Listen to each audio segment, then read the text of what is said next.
Hey there, it's Derek from Pacific Coast Auto here in Japan, and we're looking at a 2001 Nissan Silvia. This one here is the Spec-R, and so that's the 6-speed manual transmission with the turbocharged SR20 engine.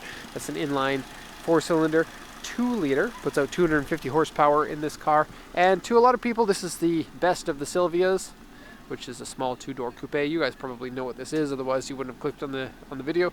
This one has slight modifications to it. Is generally in pretty good condition, but has been repaired from an accident, and it was bought from auction here in Japan for our customer who is in Switzerland. So kind of a different country compared to a lot of the cars that we're selling, but sure, we can ship to any country that is legal to import the cars. So these engines tend to be fairly reliable, but they're also fairly commonly modified. Modified engines obviously don't last as long. This one looks like it's completely stock, so I wouldn't be afraid of the 136,000 kilometers on here. Coolant and oil both look normal. It has an aftermarket air filter by HKS. And I'm going to leave the hood up here. I normally don't, but I want to mention some of the damages to the car. You can kind of see some of it in here. So I'll get back to that in a sec. I'm going to translate the auction sheet here, then I'll go back into the engine room, then around the car. I'll show you damages to the car, and then to the interior and show you that. I'd say interior is pretty good. Maybe a 7 to 8 out of 10, and the exterior I would say, aside from any accident damages, I would say probably somewhere around a 7 out of 10. So before I translate everything, I'm just going to go over the accident damage here, and this section here mentions the accident. So the rear floor and the end panel are dented. Basically that means it was hit and then bent back into regular shape by a repair shop. Left front pillar has a dent in it. And so this door sustains some damage. There's a little bit of fender gap being off there, and if you open the door, you can see a small dent inside here. Right here. And then some paint chipped off of that. The door still opens and closes properly, and I would say that it's not really apparent. As you can see, people aren't going to be like, look at that car, I bet that's been in an accident. Okay, left front inner panel has been replaced.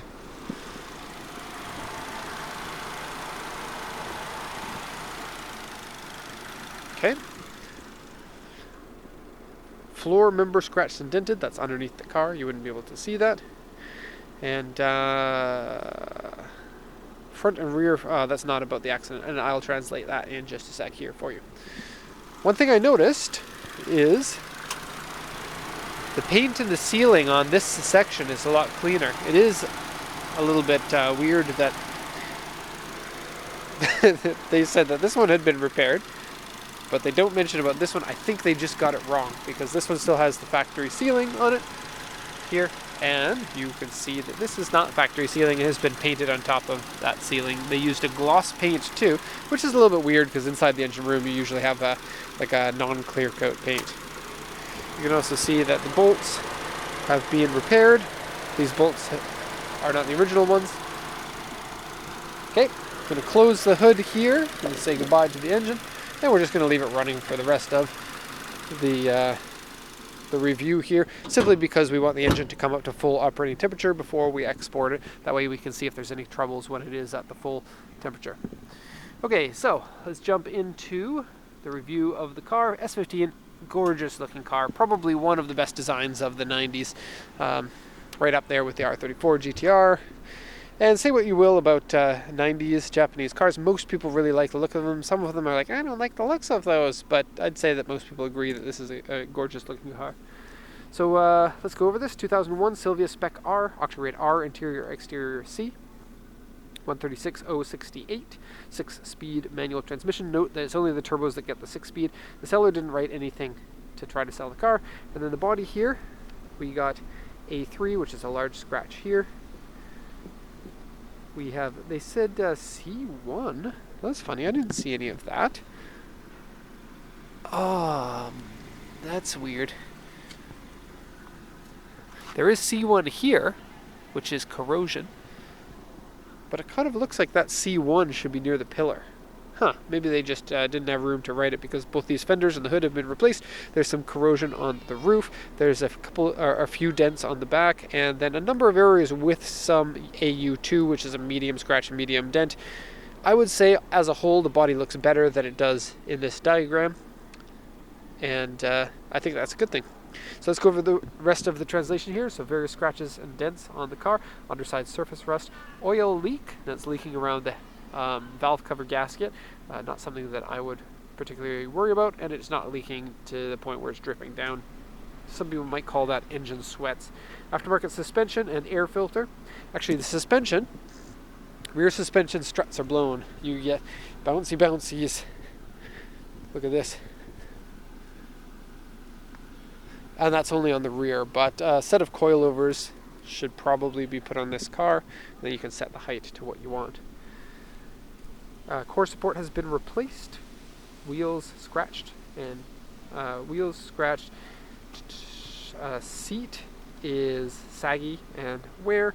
Here's the accident damage, various modifications, so see in person for details. And the front and rear fender edges have been modified, and so they've been pinched in to allow for more aggressive wheels and tires, and most likely these weren't the original wheels on here, because, wait, let me rephrase that. These weren't the wheels that were regularly on the car when the previous owner had them, because these are the original wheels, and you wouldn't have to pull these fenders if you're running the original wheels. And so likely they had cooler wheels, and then maybe these were just used for the track. They are a 10-year-old wheel, 10-year-old tire, and then still have about 80% tread here and about 20% tread here, and so maybe it was doing a little bit of sideways driving. Okay, so that's basically everything on here. That took a little bit longer than it usually does because there's a number of more damaged areas than the average car, I guess, that we see. Maybe not, I don't know. This car is 18 years old now, and a lot of the cars that we see are over 25 years old so that they can go to the USA. These cars are not legal for the USA yet. Okay, so I mentioned before the wheels. Those are the original ones. They usually come in silver. They have been spray painted white and not done very well, so the paint is chipping in some areas. No spoiler on it. These, I believe the turbos all come with a spoiler. This one has 0 spoilers, but I do like the look of that. I think it's a good look with a nice fast back, and it just looks clean without the spoiler in my opinion. I do like it. And that's one of the coolest vehicles ever. There's a fridge in the back and rear-facing seats in the trunk. Very cool. Unfortunately, not going on the channel. I'm sorry, everybody. Okay, headlights are not the original black ones, and I'm not sure. I've had a Silvia with these headlights in them, and I thought that they had been opened and painted. But inside the headlight, it still says Silvia. Let's see if you can see this on the side here.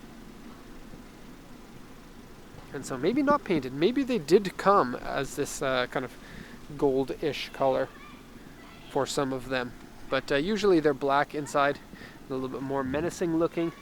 These ones are a little bit more soft and nice. So, good looks. The car looks great in white, and I do like the white with the white wheels. I think it's a good combination. The wheels just need to be a little bit more aggressive. So, damages. The A3 you might have already seen. If you come on here, we got a scratch with some paint cracks there, a little bit of damage to the headlight. Here's the A3 down here, and there's another scratch there. The C1 here, and then the rust on the roof, which people are going to wonder about, is this one here. Silvias tend to rust on the roof. This is not a weird thing. And also keep in mind that the damages on here were well laid out by the auction sheet. Nothing is a surprise. And so, if you are buying your own car, you get to pick the condition of it and the price. And I would say that this one is probably somewhere in the lower price range, but I think that considering what I've seen of the car and the price that I know that we paid, I'm not dissatisfied with the condition. I think that it's fine. Okay, so the dents in it, none of them really stand out. Probably the biggest one is this one right here, right next to the fuel cap. And as you can see, it's not that big. There's also kind of a reverse one from a fender that was pulled out poorly. So when you pull out a fender, you're pinching in this seam here and pulling the fender so that it bends the metal to give you more clearance, right? And it has kind of wrinkled this area here when they did it. So that might be the biggest, I don't know. Neither of them look that big. A small dent here. And nothing I would be worried about. And the car's dirty, I'm sorry, you can probably see it on the hood. Okay, onto the interior. Oh, and both mirrors have paint peeling there. I will show you this soon. I'm just going to show you the trunk, which I don't always do, but that's good to see a trunk. So, I guess a sizable trunk for the type and the size of the car that this is. This is much bigger than an RX-7 or a Supra, and probably about the same as a Skyline. Oh yeah. Smaller than a JZX90. But it comes with the same thing that you can get in that car over there. A stock strut tower bar that I guess isn't on the strut, but it's in the back trunk. And it keeps your car chassis stiff when you're going around the corners. Very cool. Oh, and the dents in the back trunk might be a little bit hard to see. There you can see one, there you can see the other.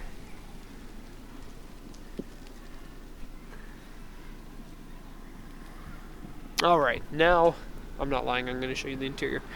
So, steering wheel is peeling. Right there you can see. It comes with a stock boost gauge there. And I actually saw a Spec-S, which is the non-turbo, had a gauge there on one of the ones that I checked at auction. Just the auction pictures. I couldn't see what it was because obviously it wouldn't be a boost gauge. So I wonder what the Spec-S one is. If you do know, then let me know in the comments section. I think it's probably an oil pressure or something like that. Okay, so seats look good. Remember the auction sheet said it's saggy. A lot of seats will sag on this outside bolster. This one looks to be pretty good. I don't have a problem with that at all. Really nice looking gauge sets with the tachometer in the middle, as it should be, because when you're driving hard, the tachometer is your most important one. Okay, AC works. Everything works, just the engine is a little bit extra loud. Listen. And the loudness comes from a vibration in the chassis. It's not the engine. I don't know exactly what it is. It could be that the engine just needs to run a little bit smoother, maybe needs a bit of a tune-up or something, or maybe it's a stress on the chassis from the accident, but I really don't know enough to tell. Okay, hasn't been smoked in. It smells an awful lot like Autobox, which is a Japanese parts store, and they have like 2 aisles full of air fresheners. So it smells like air fresheners in here. Silvia floor mat, proper number of pedals. The hole that's been cut in here for some sort of a wire that used to be there by the looks of it. Yeah, boost gauge. Boost. Okay. And a crack here. Into the back seat. And we have back seats in the back seat.